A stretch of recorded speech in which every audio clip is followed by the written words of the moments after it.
Olá, você acompanha a partir de agora os trabalhos das TVs legislativas de norte a sul do país.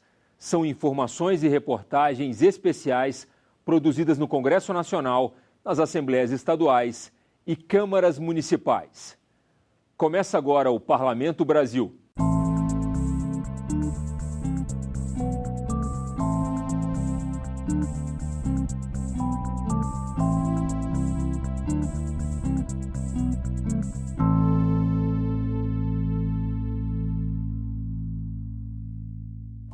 Você vai ver neste programa, na Assembleia de Santa Catarina, lavradores descobrem como deixar de plantar fumo para se dedicar a outras lavouras. Em Mato Grosso, parlamentares e especialistas discutem a guarda compartilhada. Direto do Congresso, Câmara debate a abordagem de questões de gênero e orientação sexual nas escolas. E o Senado busca formas de combater o suicídio no Brasil.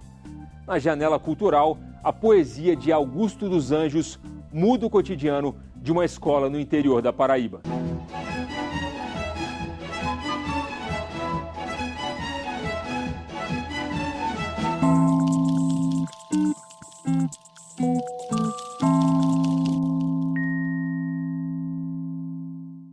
Reduzir as plantações de fumo beneficia e muito a saúde da população. Mas como ficam os produtores que vivem dessa lavoura? A Assembleia de Santa Catarina está avaliando modelos de transição para outras atividades agrícolas. O debate marca os 10 anos de adesão do Brasil ao Tratado Internacional de Saúde Pública sobre Tabaco. A produção de fumo se concentra nos 3 estados do sul do Brasil e é desenvolvida também na Bahia, Sergipe e Alagoas.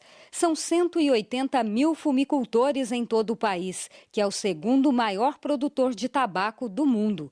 Santa Catarina é o segundo produtor nacional, com aproximadamente 45 mil famílias que vivem do cultivo de fumo.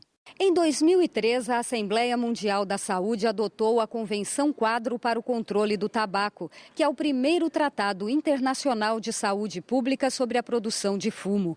É o acordo com o maior número de adesões da história da Organização das Nações Unidas.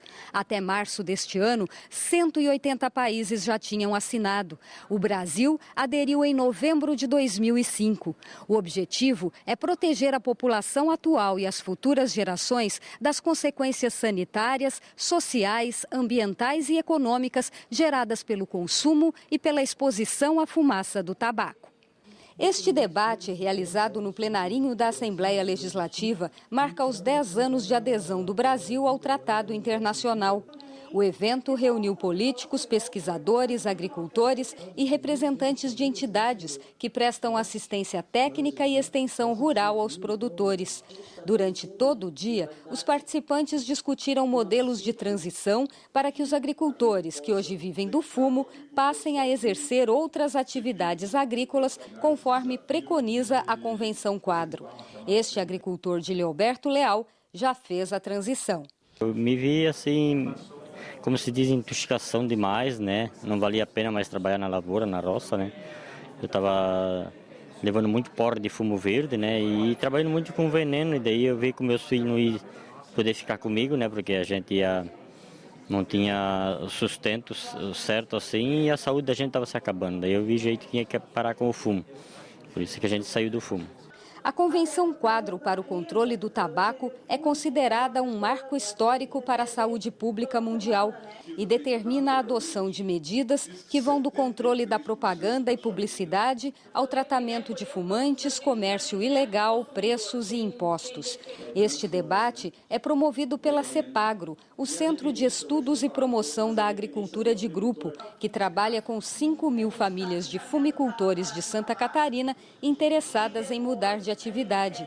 Uma tarefa difícil, de acordo com os integrantes da entidade. As famílias têm uma dependência muito grande da indústria do tabaco, principalmente nos seus contratos, né? É importante destacar que com a indústria há um contrato privado firmado entre o agricultor e a indústria. Os governos, a sociedade civil, as organizações não têm contrato privado, e sim compromisso social. Então isso alicerça as iniciativas para as famílias então se animarem e se envolverem realmente nas iniciativas de diversificação.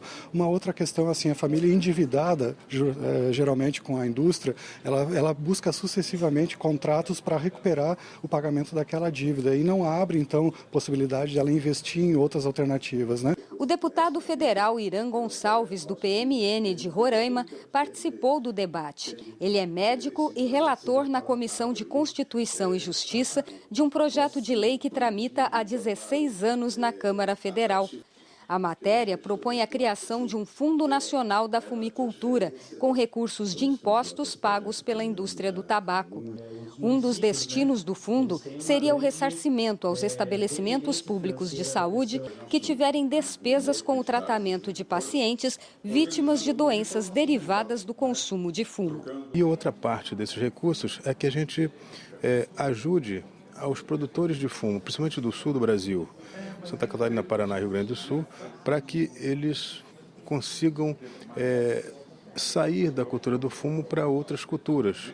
E nós estamos discutindo com o setor produtivo, com técnicos, enfim, com todas as instituições que estão envolvidas nesse processo, para que nós possamos formar nossa convicção, para que nós preparemos um projeto, um substitutivo que contemple as partes. E é por isso que nós estamos aqui ouvindo as entidades e vamos discutir, estamos aprendendo com eles e eu espero que ao final nós possamos sair com um substitutivo que seja aprovado na CCJ e posteriormente vai ao plenário, seja aprovado para o bem da saúde pública do Brasil. Em 2014, o Senado aprovou a lei que estabelece a guarda compartilhada.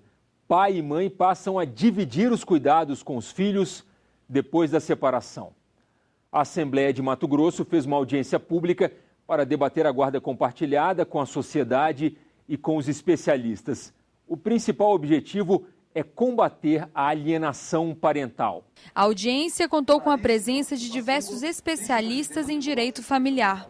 Eles discutiram os benefícios da guarda compartilhada e quais as medidas cabíveis para reduzir os casos de alienação parental. A guarda compartilhada quebra o conceito da responsabilidade da guarda do filho ser do matrimônio, mas sim do estado de parentesco, do grau de parentesco do pai com a criança, da mãe com a criança. Então o que está em jogo aí não é o matrimônio, mas sim a paternidade ou a maternidade. Por isso a guarda compartilhada é um sucesso, é recomendável e estabelece um crescimento sólido, certo? Emocionalmente equilibrado, certo? E psicologicamente recomendável para a criança, para a sua formação. Com a edição da lei da guarda compartilhada, o que antes era apenas uma opção para o juiz se tornou a regra. A norma determina que nos casos em que ambos os pais estiverem aptos a cuidar do filho, esse cuidado deve ser dividido da maneira mais equilibrada possível. Nós temos hoje uma igualdade de direitos e deveres e ela deve ser total. Tanto mãe quanto pai têm as condições e a obrigação de cuidar dos filhos. E a ideia de guarda compartilhada, ela surge inicialmente como uma opção preferencial, mas que infelizmente foi pouco preferida, né? E pouco aplicada. E nós fomos agraciados, diria eu, com esta lei que torna hoje então a regra a guarda compartilhada. A guarda compartilhada não significa divisão igualitária do tempo, e sim a busca por uma repartição mais harmônica entre as responsabilidades e deveres para com a criança, tendo como prioridade o seu bem-estar. A guarda compartilhada, na verdade, nem deveria haver a existência de uma lei para isso. Nada mais é do que os pais participarem da educação dos filhos diariamente. E não diariamente no sentido, o pai e a mãe têm que estar todo dia vendo os seus filhos, né? Mas sim participando da educação dos seus filhos, né? Seja através da escola, seja através do dia a dia da criança, levando numa aula, buscando, voltando. A criança precisa de exemplo, e precisa do exemplo da mãe e precisa do exemplo do pai. Um dos principais benefícios do compartilhamento da guarda é a redução dos casos de alienação parental.